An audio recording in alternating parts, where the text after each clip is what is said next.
सारे के सारे नीट एस्पिरेंट्स, आपके लिए सबसे इंपॉर्टेंट इस टाइम पे क्या है? यस, कि नीट में एनटीए किस तरह का पैटर्न अडॉप्ट करता है। तो बेटा आपकी इस प्रॉब्लम को सोल्व करने के लिए हम नीट का एनालिसिस लेकर आए हैं कि एनटीए ने पिछले 10 सालों में बायोलॉजी के यूनिट वाइज और चैप्टर वाइज किस तरह से मार्क्स का डिस्ट्रीब्यूशन किया है, या किस क्वेश्चन से किस चैप्टर से कितने क्वेश्चन ऑन एन एवरेज पूछे गए हैं पिछले 10 सालों में। अगर आप चैनल पर नए हैं तो फटाफट बायोनिधि मेंटर को सब्सक्राइब करके लाइक शेयर कमेंट कर दीजिए बेटा, क्योंकि क्लास 11th का पांचों के पांचों यूनिट का एनालिसिस ऑलरेडी चैप्टर वाइज मैं आपके स्टडी डेस्टिनेशन बायोनिधि मेंटर पर डाल चुका हूं, तो वहां पर जाकर आप देख सकते हैं। अब अगर कंपैरिजन करें, यूनिट 1 से स्टार्ट करते हैं क्लास 12th में, तो पहली unit sexual reproduction in flowering plants, human reproduction and reproductive health, 3 chapter है बेटा।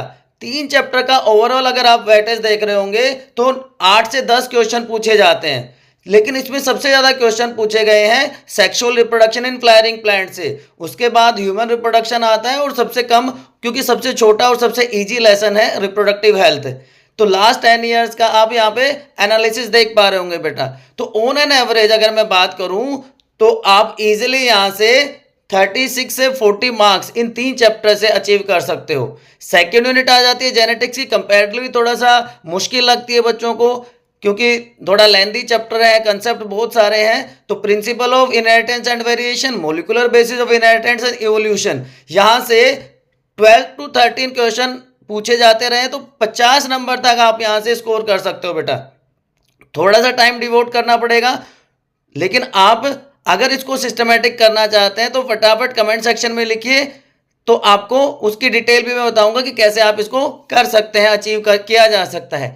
थर्ड यूनिट कंपैरेटिवली इजी हो जाती है, 2 ही चैप्टर है, human health and disease and microbes in human welfare.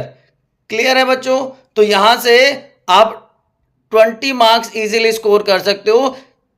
Human health and disease में कुछ टॉपिक्स हैं, उनके ऊपर मेनली स्ट्रेस करना होगा, और उसके बाद माइक्रोब्स में बड़ा सिंपल सा प्रोसीजर अडॉप्ट करके आप 20 नंबर 2 चैप्टर से गेन कर सकते हैं। सेम बायोटेक्नोलॉजी यूनिट के साथ होता है, जो 4th यूनिट है। यहाँ पे भी 2 चैप्टर है, biotechnology principle and processes and biotechnology और उसके एप्लीकेशंस। तो यहाँ से भी 6 से 8 क्वेश्चन पूछे जाते हैं, मतलब आप 28 से 32 मार्क्स तक अचीव कर सकते हो। दोनों चैप्टर्स का वेटेज ऑलमोस्ट बराबर सा है, तो बहुत ज़्यादा डिफरेंस नहीं है। और लास्टली यूनिट 5 इकोलॉजी की बात करें, organism and population, ecosystem and biodiversity and conservation, और रिड्यूस सिलेबस के बाद तो इसमें स्कोरिंग और इजी हो गई है बेटा।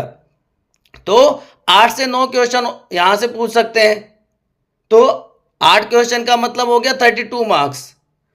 तो अगर 11th के साथ कंपैरिजन करें तो यहां पे स्कोरिंग इजी है। क्लियर है बच्चों?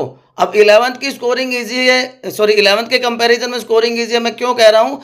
तो अगर आप क्लास 11th का चैप्टर वाइज और यूनिट वाइज एनालिसिस देखेंगे अपने स्टडी डेस्टिनेशन बायोनिधि मेंटर पर, तो आपको समझ में आ जाएगा कि ऐसा मैं क्यों कह रहा हूं।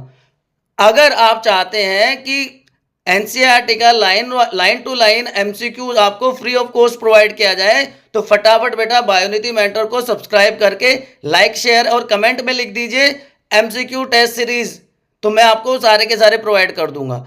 अब थोड़ा सा बात करते हैं जो 10th to 11th moving students हैं, उनकी बहुत बड़ा कंफ्यूजन रहता है पेरेंट्स को और बच्चों को कि किस तरह से स्ट्रीम सिलेक्शन किया जाए। तो उसके रिगार्डिंग डिटेल वीडियो भी मैंने आपको प्रोवाइड किया है कि किन किन बातों का ध्यान रखना है आप जब स्ट्रीम सिलेक्शन करते हैं। तो ये डिटेल वीडियो है, स्पेशली पेरेंट्स को इस पे ध्यान देने की जरूरत है, पेरेंट्स के लिए स्पेशल वीडियो है। तो आप फटाफट आप अपने चैनल पर जाकर देख सकते हैं। बेटा बायोनिधि मेंटर आपका वन स्टॉप सॉल्यूशन होने वाला है, जहां पे सारा का सारा कंटेंट, यस सारा का सारा कंटेंट हम फ्री ऑफ कॉस्ट आपको प्रोवाइड करते हैं। बस आपको सिर्फ इतना करना है, चैनल को सब्सक्राइब करके लाइक शेयर और कमेंट कर दो बेटा। जहां पे भी आपको दिक्कत लगे आप फटाफट कमेंट सेक्शन में लिख दीजिए, हम हमेशा आपके साथ हैं। पढ़ते रहिए। Good luck, see you soon बच्चों।